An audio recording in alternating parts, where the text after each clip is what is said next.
Hello everyone, my name is Amin Tora. I'm a principal cybersecurity analyst at Saudi Aramco, and today I'm here to talk to you about adversary threat detection using artificial intelligence and machine learning. First off, I also wanted to thank you for taking the time to listen to my presentation. And just a quick disclaimer, any comments, opinions, and views that are expressed here are my own and not that of my employer. Let's start off by covering a little bit of machine learning and artificial intelligence. And usually you hear about machine learning and artificial intelligence.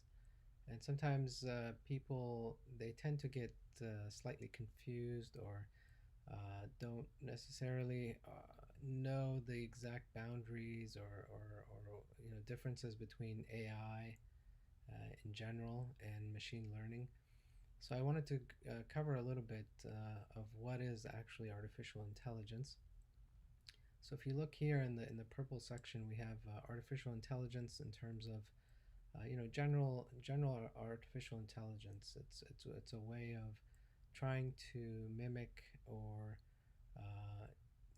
adapt or try to utilize similar learning methods that organic beings use. So usually you have organic learning and organic intelligence, which are human beings and some animals. But at the same time, with artificial intelligence, we're trying to do it utilizing some algorithms and mathematical approach.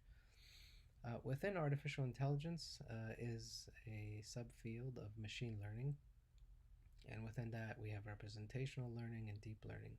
So, as an example, we can look at self-driving cars as a good example. So, in general, a self-driving car would have its AI focus would be to be a self-driving car, and have some awareness and understanding of what it's doing. But in order to achieve that, it needs to utilize some machine learning because it'll need to observe its surroundings. It'll need to navigate and steer the vehicle between lanes and things like that. And those are some functions that can be doable or conducted utilizing machine learning. So the car is using like something like lidar or some of these things, radar, cameras, to observe its surroundings. But as the data comes in, it'll need to utilize representational learning to take the data and recognize important features within that data. It'll need to identify patterns, reduce noise. Maybe it's bright and sunny one day, and another day it's raining, or there's snow, or it's nighttime, or there's wind, or a sandstorm. So for some of these, it may need to utilize some data compression, some data reduction, noise reduction, data removal, data filtering. And these tasks are usually done with representational learning, which is a subcomponent of machine learning. Now, when you start going into recognizing objects, traffic lights, people, cyclists, or let's say a car, other cars that are in the highway, and it's trying to steer and navigate, or to identify the traffic lights in terms of whether they're flashing or they're green or red. So you'll need to use deep learning for that. And so overall, the objective of artificial intelligence is to be successful in what it's doing, in this case, a self-driving car. And whereas machine learning and all the subcomponents of it, the overall objective for success is to be accurate, to be more precise, to be able to repeat and be consistent in the way it functions. So that's a quick general overview of artificial intelligence, machine learning, representational learning, deep learning, and the various layers within that. Now, when we come to cybersecurity, with cybersecurity, the general I think definition that we can utilize is that cybersecurity solutions should employ mathematical models using established algorithms to detect and identify threats and anomalies. So again, we're using a mathematical approach, and we're using established algorithms to detect and identify threats and anomalies.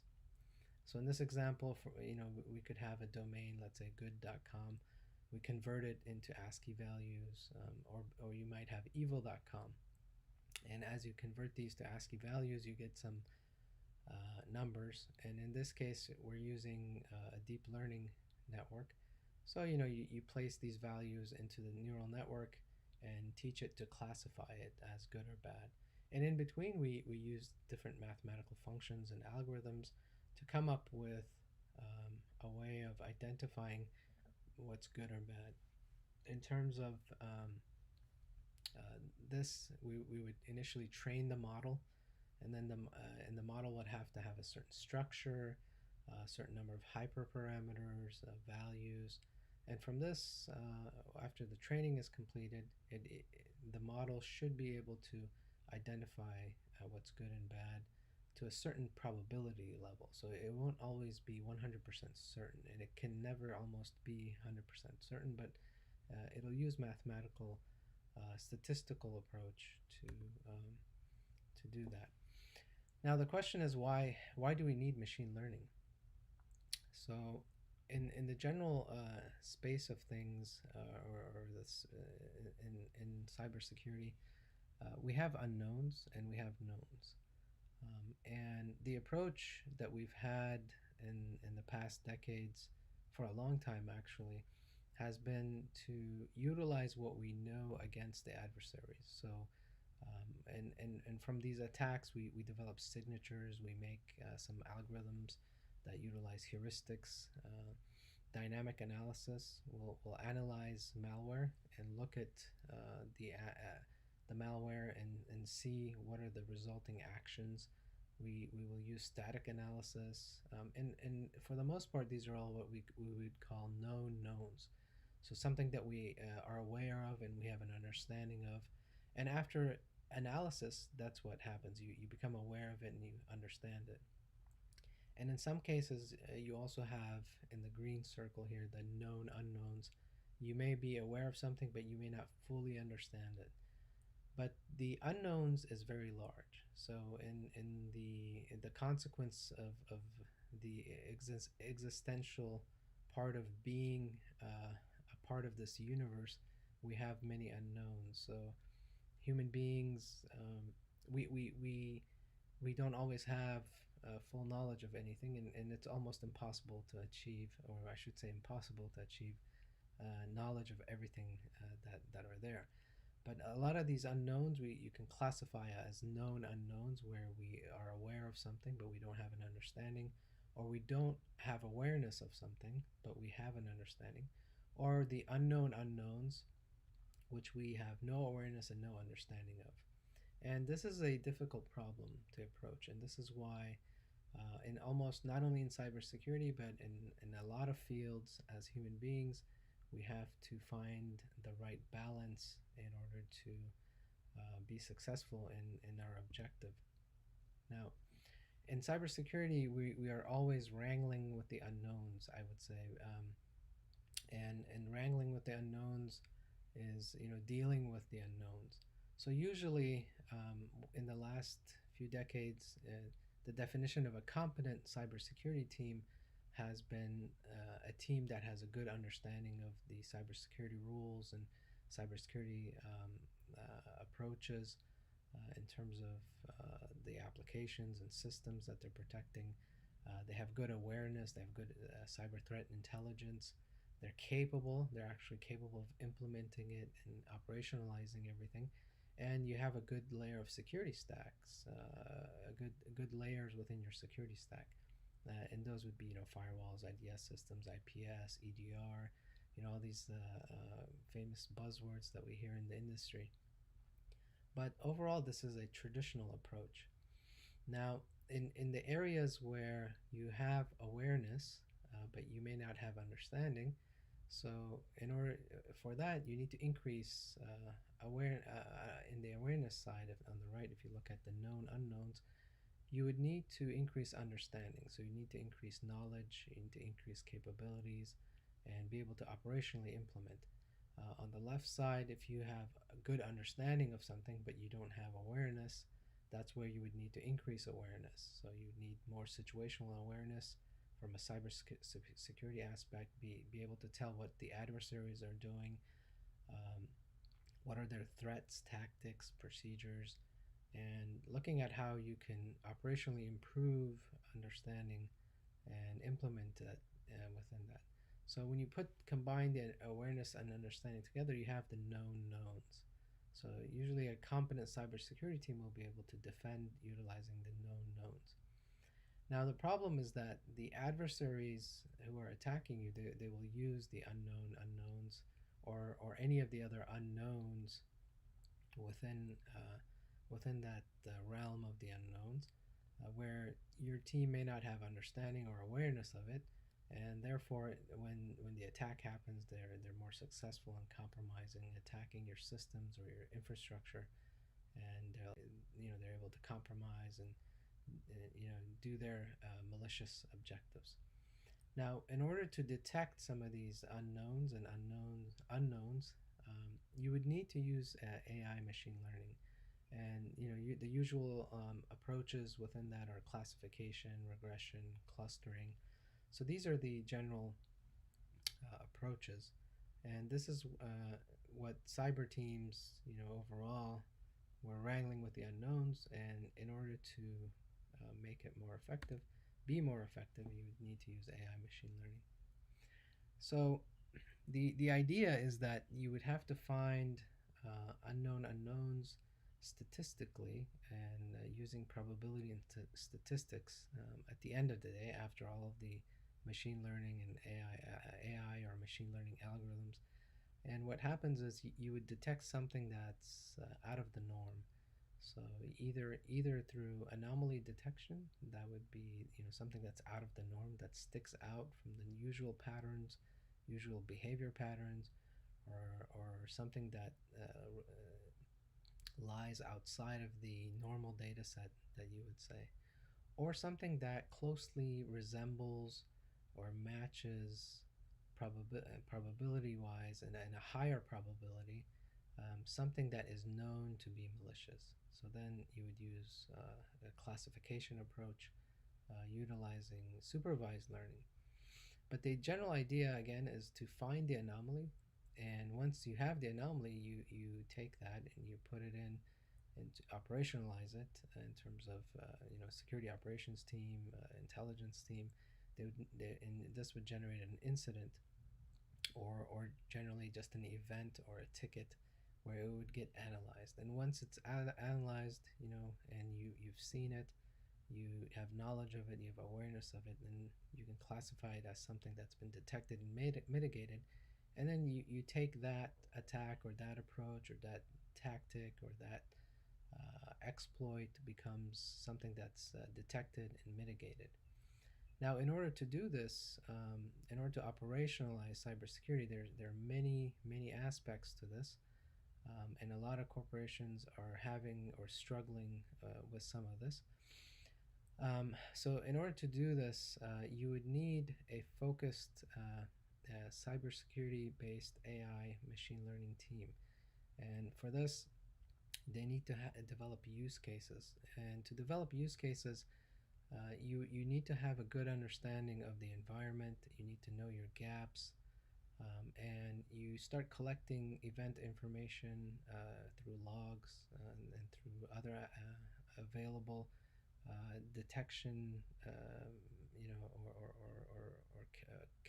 capture devices, and you start generating data sets and features, and you start building a project plan and approach to develop models.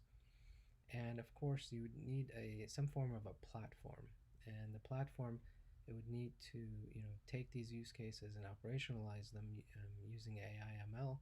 And the platform's approach that you can take is a near real-time approach or a batch approach. So near real time would be within seconds or to within hours, minutes to hours of an event happening, and okay. All right, so let's go back to I'll go back to operationalizing a cybersecurity AI ML team. Um, the general focus is to find the unknowns. So what we're trying to do is to find the anomalies, or anomalies in terms of either something is not normal, or whatever you found is outside of the normal data set. So the group of data set or the sequence of events might be different. Or the anomaly could be that, based on classification, it resembles something that's known to be malicious in the case of supervised machine learning. Now, what happens is once you have the anomaly, you feed it in, operationalize it into a security operations center where you have analysts, whether it's threat intelligence based cyber threat intel, or malware reversers or a general security analyst, and you generate an event or an incident, and you start analyzing this anomaly. And once you've done that and you deem it to be malicious, then you can claim it to be detected and mitigated, and it falls within the known knowns knowledge set. Now, when in order to do this, you need to have a good established and focused cybersecurity based AI machine learning team. And this team would be looking at developing use cases around where your gaps are. So you would need to look at and understand where the gaps are. Where does the security stack that you have today, how is it not detecting certain approaches and areas? And you can use some of your penetration testing teams, red teams, external consulting to do that. And once you have a good awareness of where your gaps are, you can start building use cases around that, and start collecting the events and the features that you need. And that's part of more of a machine learning, feature engineering, and data engineering aspects of it. And then you start developing machine learning models, specific models, approaches, use specific algorithms, model structures, hyperparameters. And from this, you can start developing good models that can detect these anomalies. Now, in order to do that, you also need a machine learning platform. And for this approach, usually you would need something that's near real-time based, and near real-time systems where the data is coming in, the logs, information, where you're capturing data. You have it coming in, and in real time, with it, whether within seconds to minutes to maybe even a few hours, you can analyze the data set and generate an alert or an incident. Now, the other approach would be to use a batch approach. Maybe you would batch this every 4 hours, 8 hours, 12 hours, 24 hours. Sometimes some use cases may need you to look at things in a weekly or monthly basis even. So for this, you need a good platform that's flexible, and the approaches usually that are termed in a theoretical level, it's more of like a lambda approach or a kappa approach. So in a lambda approach, the platform would actually utilize disk-based and store data on disk in these data lakes. Or you could use a kappa approach where you try to keep everything in memory and use some disk, but mostly memory-based, and just keep data and information for the AI ML platform. You're not looking to have a data lake or anything like that, or a storage, long-term storage facility, and that's a kappa platform. Now, once you have this, it is difficult to put together a team like this, but once you have that, you also need to have a focused AI ML machine learning based threat hunting team. Now, this threat hunting team would need to understand the AI ML approach, because a lot of what it's detecting is not necessarily always malicious, but what it's doing is it's saying, we can prove mathematically that whatever we have detected, whatever bad it is on the network, whether it's a connection, whether it's a login, whether it's any of these activities that occur on the network or on systems, whether a process is launching, any of these are an anomaly. So we can mathematically prove that these deviate from the norm, or they closely resemble something that we know to be bad, and this is an approach that we use. So within this, they have to have an understanding that it's a probability-based approach, and you want to take the highest probabilities rated, the incidents that with the highest probability rating, and feed that into that team, and the team would take that anomaly that occurs with all the information around it, and try to have that in an automated approach, have it go to a orchestration system or incident response platform that allows for automation to quickly correlate and gather all the information, and have that go into the analyst desk so that they can analyze this information. And again, you need to have an integrated security stack, and the team needs to have good situational awareness and be able to do in-depth analysis of why this event happened and why it could be malicious. And if it is malicious, then you can classify it and do further investigation and bring it into the known knowns category there.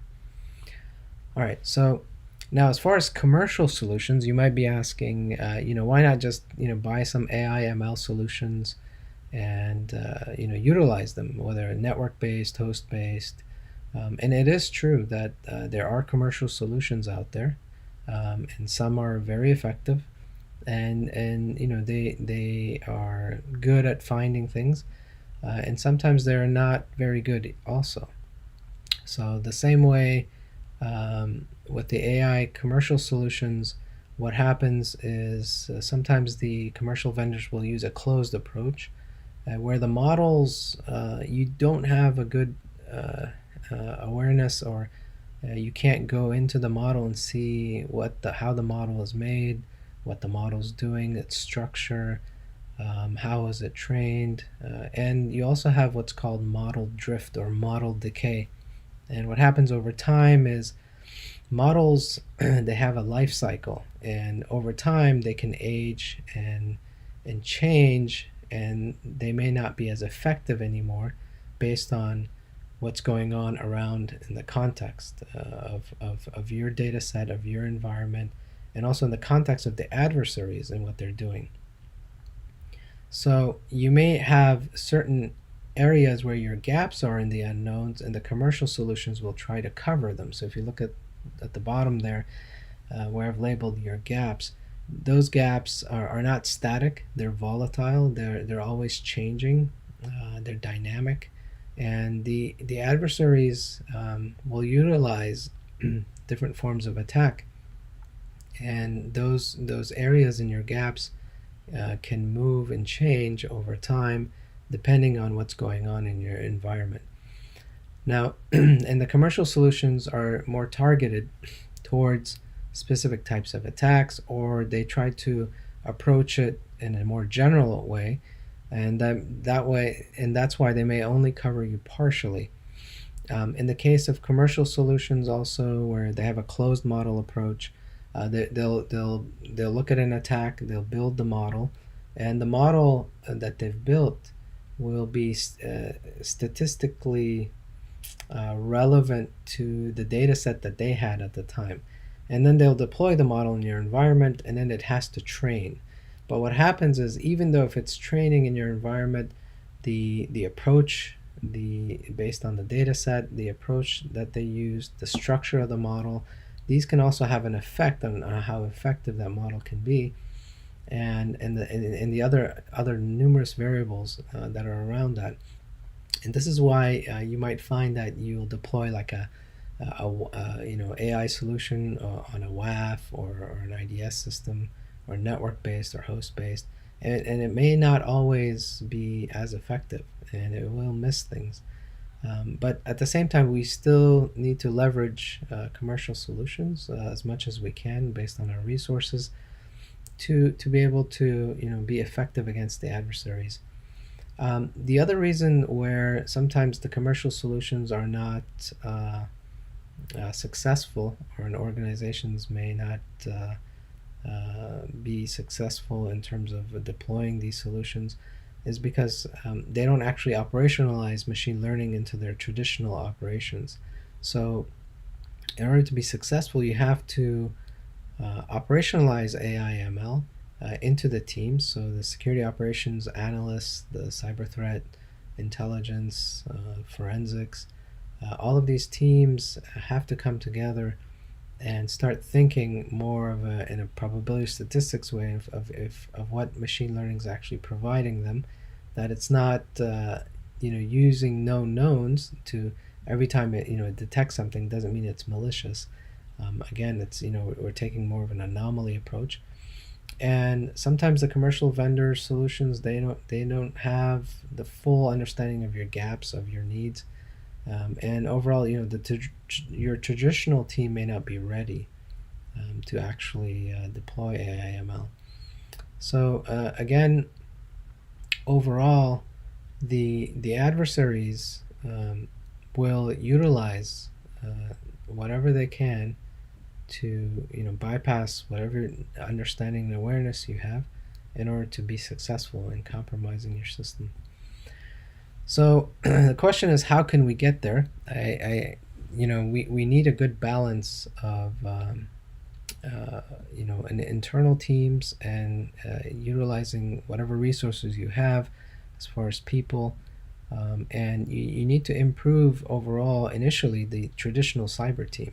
So the traditional cybersecurity team, you need to increase understanding, awareness, the usual things in terms of capabilities, be able to integrate and automate your existing security stacks. So if you already aren't trying to do this, nobody's perfect, but if you're not already trying to do this, then you may not be as successful in deploying AI/ML or integrating AI/ML into your security operations.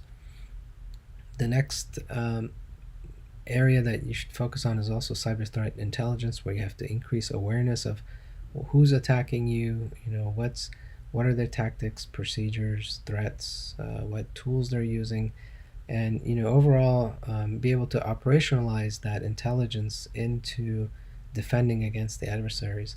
And again, you need to increase knowledge. So in your teams and your cybersecurity teams, you need to increase understanding and knowledge and capabilities as well.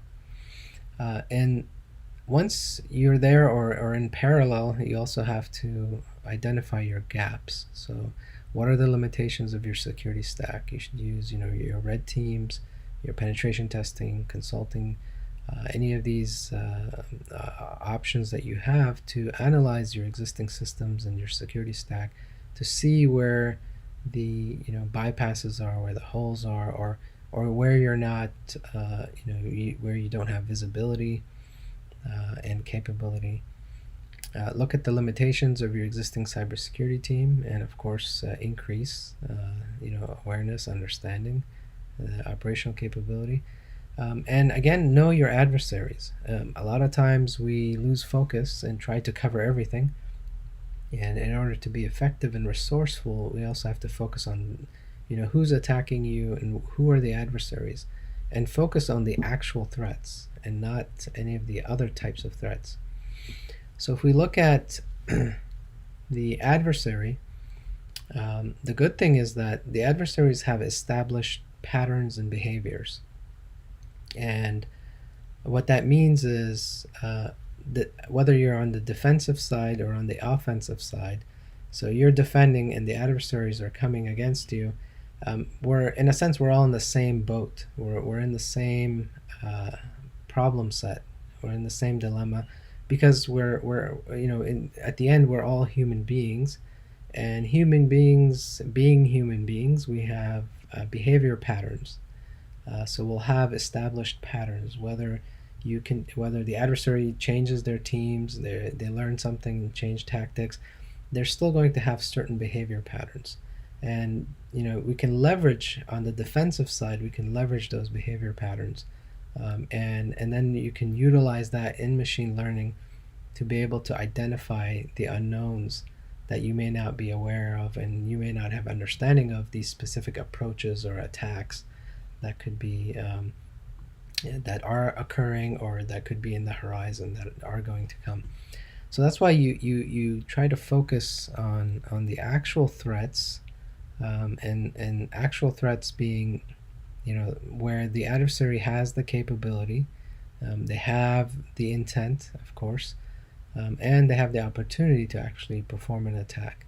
So those are the ones you want to look at. And a lot of these adversaries, threat tactics procedures are documented. There are a lot of IOCs around what they do, and you can find their threats, tactics, procedures documented in MITRE ATT&CK framework, SANS, and a lot of the other intelligence commercial solutions that are out there that provide a lot of IOCs and information about specific attackers and attacks that are occurring. And additionally, your own internal intelligence.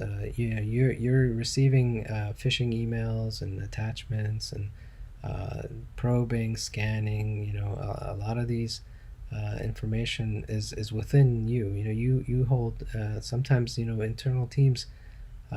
Organizations have better intelligence sometimes than external intelligence, commercial intelligence, because you're on the receiving end of the actual attacks.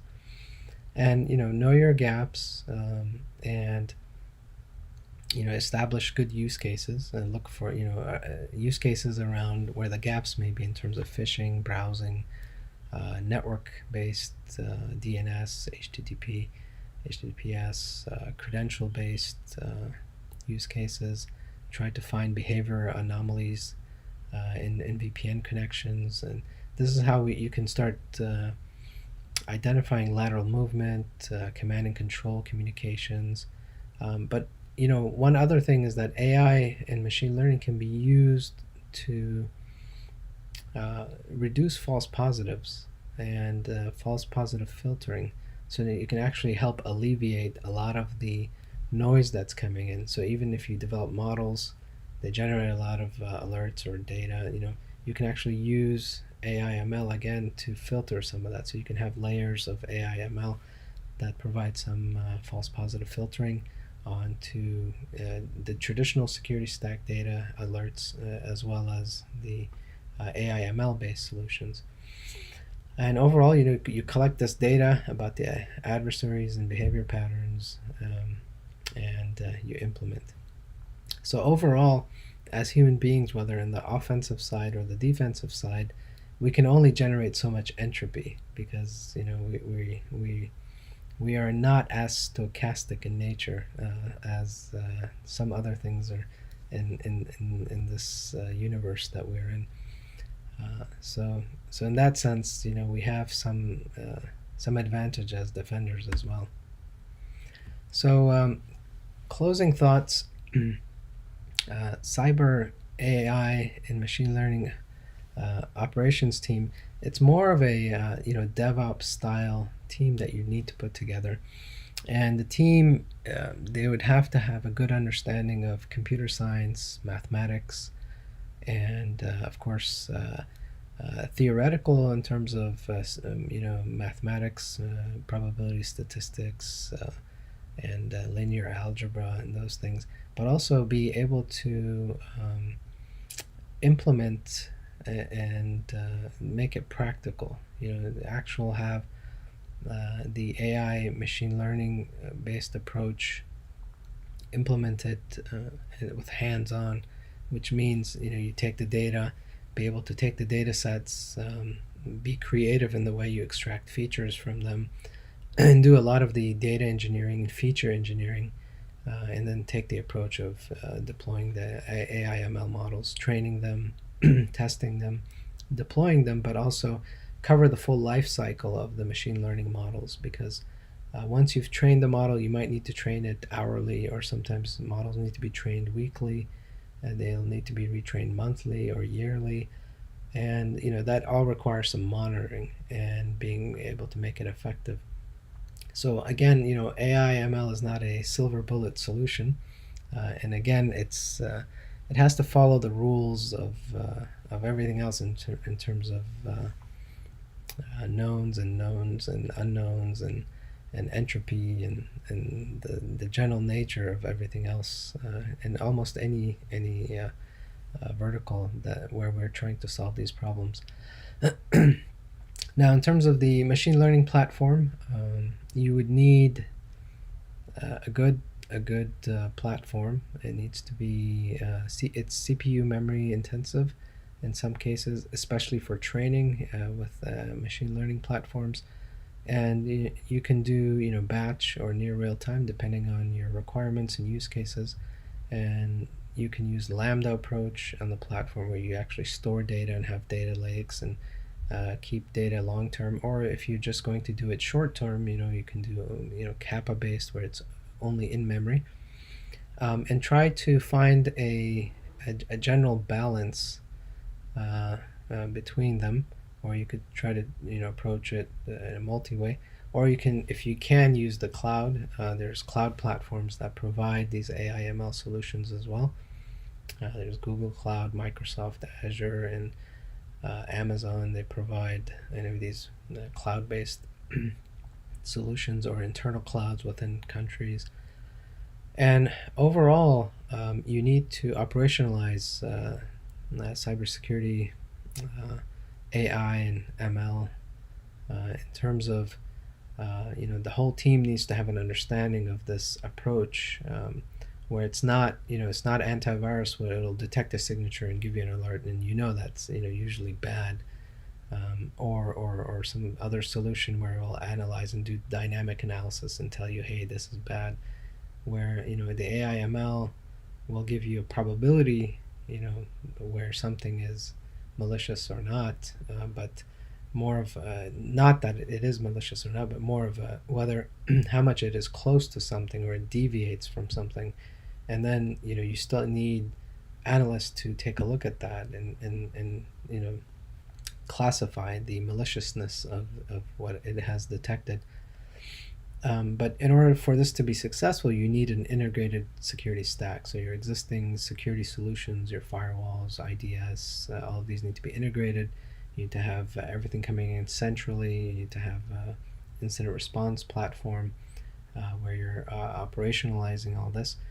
And you need to, again, continuously, as human beings, we need to continuously improve our awareness, and our knowledge and capabilities, and continue maintaining those. And that's all I have. And I will get on Wova and try to answer any questions that you have. And feel free to reach me on LinkedIn as well. And again, thank you for taking the time to attend this session. I tried to keep it brief, but if there's any other questions or anything else, just let me know.